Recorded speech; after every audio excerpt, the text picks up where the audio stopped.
Siapa itu Al-Qurba? Al-Qurba adalah keluarga dan anak cucu baginda Nabi besar Muhammad. Al-Qurba adalah para habaib. Kita bukan benci ente, Bib. Bukan benci, cuma ente salah. Ente bukan turunan Nabi, jangan ngaku-ngaku turunan Nabi lagi. Jangan bodohin anak-anak Nusantara. Jangan ngaku-ngaku cucu Nabi, minta-minta duit, keliling-keliling dawir. Assalamualaikum warahmatullahi wabarakatuh. Teman-teman, kita bertemu kembali di channel Cahaya Hidayah. Nah teman-teman, jadi di video kali ini saya akan membahas yaitu tentang terkait ceramah dari Bahar bin Smith. Nah teman-teman, jadi sudah waktunya ya, klan Ba'lawi ini sudah tidak dipercaya lagi oleh kaum muslimin yang ada di Nusantara ini. Karena mereka ini yang dulunya ini disanjung-sanjung, bahkan mereka ini dulunya itu dikagumi oleh sebagian kaum muslimin yang ada di Nusantara ini. Tapi pada akhirnya dengan adanya tesis Kiai Imaduddin Al-Bantani, mereka ini sudah semakin pudar untuk disanjung-sanjung. Dan sudah semakin pudar juga mereka ini dicintai oleh sebagian kaum muslimin yang ada di Indonesia ini. Karena mereka itu kalau berceramah itu sangat jauh sekali dengan Al-Quran dan hadis-hadis Nabi SAW. Isinya hanya mengaku-ngaku sebagai surat Nabi, selalu mengunggulkan yaitu leluhurnya dan lain-lain. Apalagi dengan dongeng-dongeng khurafatnya ya teman-teman. Dan di dalam setiap ceramahnya mereka itu hanya mendoktrin bahwasanya kami keturunan Nabi, kami ini adalah para habaib, cucu-cucu Nabi, maka kalian itu harus mencintai kami. Nah seperti itu ya teman-teman isinya ya.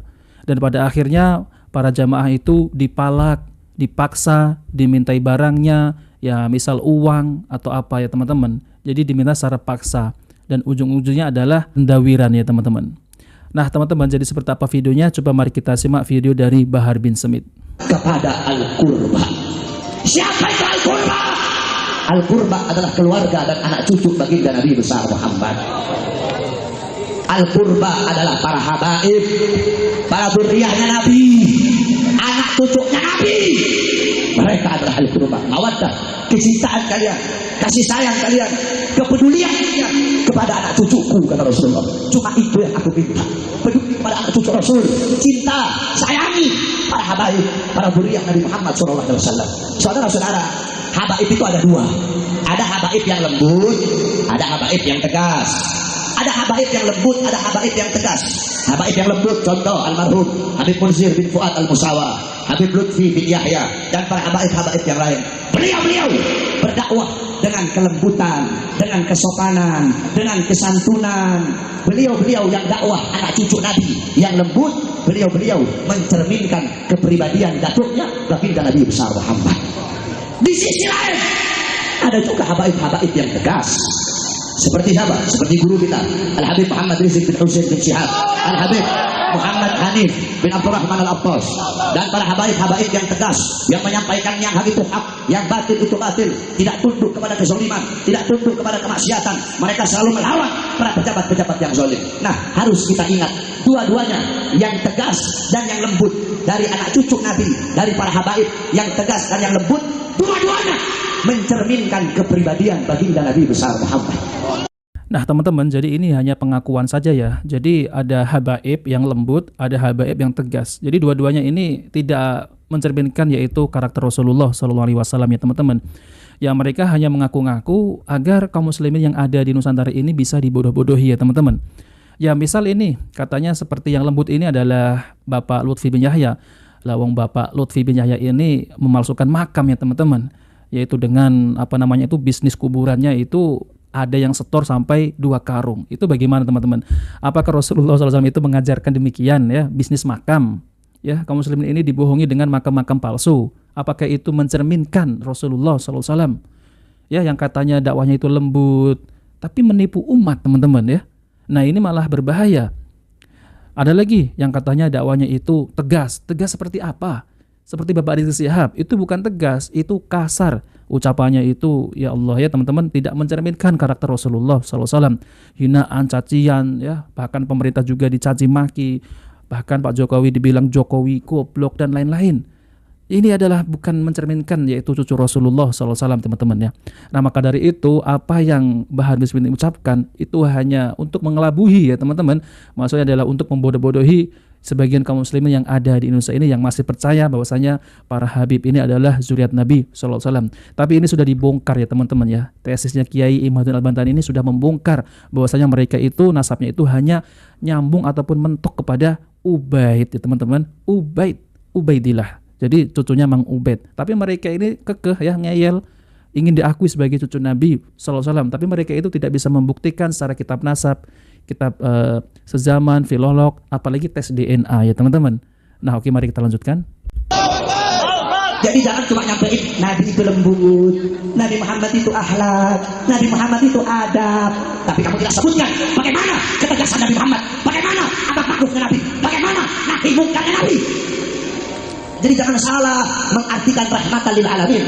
Saya lihat banyak orang-orang sekarang ini salah mengartikan rahmatan lil alamin. Islam itu rahmatan lil alamin. Jadi rahmatan lil alamin yang dibawa oleh Nabi itu diartikan sebagai diam terhadap kezaliman, diam terhadap kemaksiatan, diam terhadap kemungkaran, diam terhadap pengingkaran, diam terhadap ketidakpatuhan. Salah. Jangan kamu artikan rahmat lil alamin diam terhadap kezaliman, diam terhadap kemaksiatan. Nabi Muhammad tidak pernah membiarkan kezaliman. Nabi Muhammad tidak pernah membiarkan kemaksiatan. Nabi Muhammad tidak pernah membiarkan kemungkaran, saudara-saudara. Kalau rahmatan lil alamin diartikan diam terhadap kezaliman, diam terhadap kemungkaran, diam terhadap penjajahan, diam terhadap kriminalisasi kepada ulama, diam terhadap penghinaan kepada ulama, diam terhadap penghinaan kepada Quran, diam terhadap penghinaan kepada Islam. Kalau rahmatan lil alamin diartikan seperti itu, demi Allah, Kiai Haji Hasyim Asy'ari, pendiri Nahdlatul Ulama, maka beliau tidak akan mengeluarkan fatwa jihad, tidak akan mengeluarkan resolusi jihad, tidak akan mengeluarkan fatwa wajib bagi setiap rakyat dan bangsa Indonesia untuk melawan para penjajah dan memerdekakan bangsa dan negara. Nah teman-teman, jadi Bahar bin Smith ini membawa dengan yaitu Kiai Haji Hasyim Asy'ari, pendiri NU teman-teman, yang menyuarakan jihad. Namun ada ya Habib bin Yahya itu ya teman-teman ya, yang dimana mereka ini diangkat menjadi muftinya Belanda teman-teman ya. Ini malah menggagalkan ataupun melarang ya kaum muslimin yang ada di Indonesia ini untuk berjihad teman-teman. Ini malah lebih menguntungkan Belanda. Itu kan Habib juga teman-teman. Kenapa Bahar bin Smith ini ya seakan-akan mengelabuhi kaum muslimin ya, membawa nama Kiai Haji Hasyim Asy'ari pendiri NU teman-teman, yang melawan untuk ya berjihad melawan penjajah. Tapi kenyataannya ya kelompok mereka ini ya Mana ada kelompok mereka ini yang berjihad melawan penjajah? Ya rata-rata orang-orang pribumi, ya orang-orang Nusantara yang mengusir para penjajah teman-teman. Nah itu adalah trik sebagai Bahar bin Smith ini untuk mengelabuhi bahwasanya mereka ini ya cinta Indonesia ya, untuk melawan penjajah ya teman-teman. Tapi ini hanya omongan doang saja teman-teman. Semestinya yang berjuang ini adalah kaum pribumi Indonesia Nusantara ya teman-teman. Nah teman-teman, jadi sebagai penutup ini ada ya video dari Kiai Imaduddin Al-Bantani bahwasanya sudahlah ya kalian itu para habib ya, jangan mengaku-ngaku lagi sebagai cucu Nabi.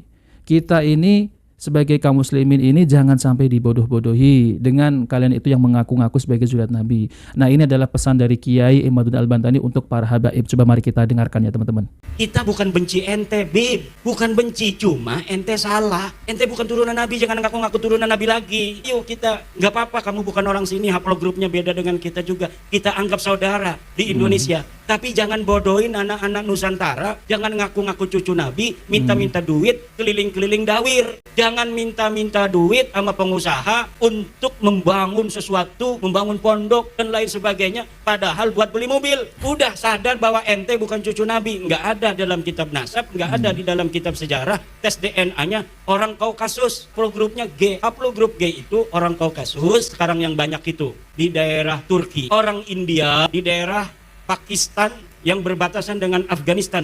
Nah teman-teman yang dimuliakan Allah SWT, jadi itulah sebagai penutup ya pesan dari Kiai Imaduddin Al-Bantani tentang terkait Habib Alawi ini.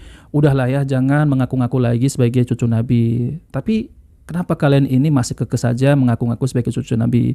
Padahal sudah ada buktinya, yaitu kitab nasab, kitab sezaman, filolog, dan tes DNA. Ya, mereka itu bukan cucu Nabi. Nah, seperti itu teman-teman. Jadi pesan dari Kiai Imaduddin Al-Bantani ini, janganlah dibodoh-bodohi kaum muslimin yang ada di Nusantara ini, yaitu dengan mengaku-ngaku sebagai cucu Nabi. Kasihan ya teman-teman ya. Nah, tapi alhamdulillah dengan adanya tesisnya Kiai Imaduddin Al-Bantani ini, ya banyak sebagian kaum muslimin dari muhibbin itu sudah mulai sadar ya. Jadi sudah mulai sadar dengan sihir-sihirnya, doktrin-doktrinnya dari Habib Alawi yang dimana mereka itu dawir, lalu kemudian memalak ya teman-teman, minta-minta sumbangan. Nah seperti itu ya teman-teman. Kalau nggak dikasih maksa, itu banyak terjadi teman-teman. Nah oke teman-teman, jadi itu saja yang ingin saya sampaikan ya. Jika video ini bermanfaat, jangan lupa like dan subscribe di channel Cahaya Hidayah. Wabillahi taufiq wal hidayah. Wassalamualaikum warahmatullahi wabarakatuh.